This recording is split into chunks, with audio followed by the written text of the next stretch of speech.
असं म्हणतात पावसाळ्यात सगळं हिरवगार दिसतं, पण थोडं खोलात गेलं की सगळं काही ओलं चिंब चिखलमय होऊन जातं. सध्याचं राजकीय वातावरणही असंच काहीच आहे. एकीकडे अतिवृष्टीने शेतकरी हैराण, पूरग्रस्तांची घरं वाहून गेली, पण दुसरीकडे नेत्यांच्या भाषणात फक्त एकमेकांवर आरोप प्रत्यारोप. हे सगळं पाहिलं की मनात प्रश्न उभा राहतो, खरंच हे सगळे नेते जनतेच्या मदतीसाठी आहेत की फक्त आपल्या पक्षाच्या जय जयकारासाठी? चला थोडं खोलात जाऊया आणि पाहूया काय घडलंय या महाराष्ट्राच्या राजकीय पटलावर. नमस्कार, मी अंजली आपलं स्वागत करते पोलखोल मध्ये. आमचा उठाव आणि त्यांची गद्दारी या जुन्या उखाण्या पाखाण्यांच्या खेळात अतिवृष्टी आणि पूरग्रस्तांसाठीच्या मागण्यांची यादी प्रशासनापर्यंत पोहोचलीच नाही. तोपर्यंत पूर आणि अतिवृष्टीग्रस्तांना मदत कशी केली जाईल याचे शासन निर्णय जारी झाले आहेत. उद्धव ठाकरे मदतीला येत नाहीत, आम्हीच कसे धावून येतो असे सांगण्यासाठी उपमुख्यमंत्री एकनाथ शिंदे यांनी संधी सोडली नाही. तर उद्धव ठाकरे यांनी भाजप आणि पंतप्रधान नरेंद्र मोदी यांना टीकेच्या आखाड्यात घेतले. दोन शिवसेनेतील वादामध्ये भाजपने स्थानिक स्वराज्य संस्थांच्या निवडणुकीच्या तयारीची बैठक घेतली. या सगळ्यात आरक्षणाचे आवाजही वाढत असल्याचे चित्र मराठवाड्यात दिसून आले.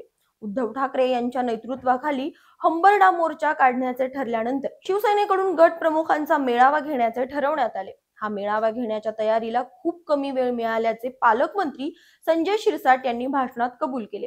पुढे गट प्रमुखाच्या मेळाव्यावर कट प्रमुखचा मेळावा अशी टीका ठाकरे गटाकडून करण्यात आली. या मेळाव्यातील दोन भाषणांना उपमुख्यमंत्री एकनाथ शिंदे यांच्यावर डोक्याला हात लावण्याची वेळ आली. पैठणचे आमदार विलास भुमरे यांनी निवडणुकीमध्ये 20,000 मतदार बाहेरून आणल्याचा फायदा झाला असे जाहीर न बोलायचे वाक्य उपमुख्यमंत्री एकनाथ शिंदे यांच्या समोर उच्चारले.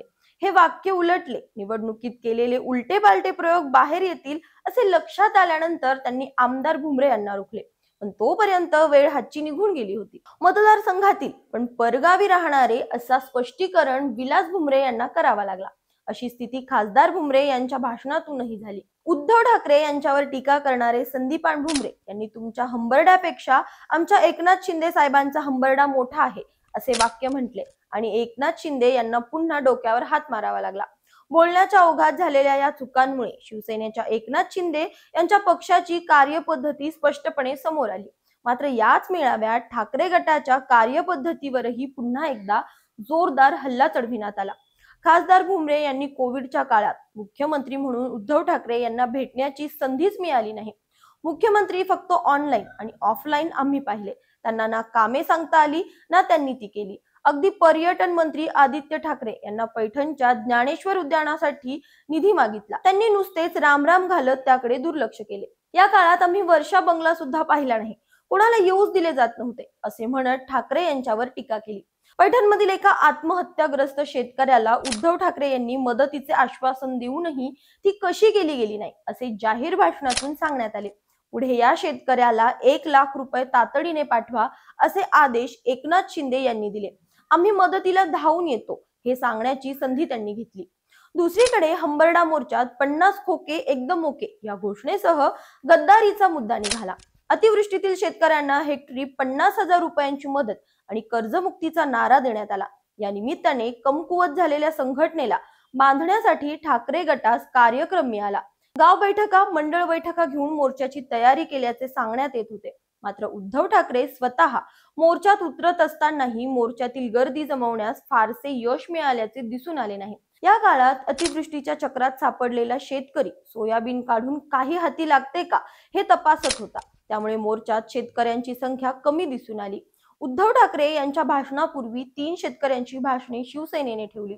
अतिवृष्टीचे संकट किती गंभीर आहे हे त्यातून उमजावे असे अपेक्षित होते, ते घडलेच नाही. उलट अतिवृष्टीमध्ये सैनिकांसारखे लढणारे ओम राजे निंबाळकर, आमदार कैलास पाटील यांना भाषणाची संधी मिळाली नाही. पुन्हा एकदा निवडून येणारे लोकप्रतिनिधी मागच्या बाजूलाही मंचकावरील रचना कायम होती. त्यामुळे दोन्ही शिवसेनेत अतिवृष्टी आणि पूरग्रस्तांच्या समस्यांभोवती उखाणा पाखाण्यांचा खेळ मांडल्याचे आणि रंगल्याचे चित्र कायम होते. तुम्हाला काय वाटतं? तुमच्या प्रतिक्रिया कमेंट्स मध्ये नक्की सांगा. अशाच माहितीपूर्वक व्हिडिओसाठी आमच्या चॅनलला लाईक, सबस्क्राईब आणि शेअर करा.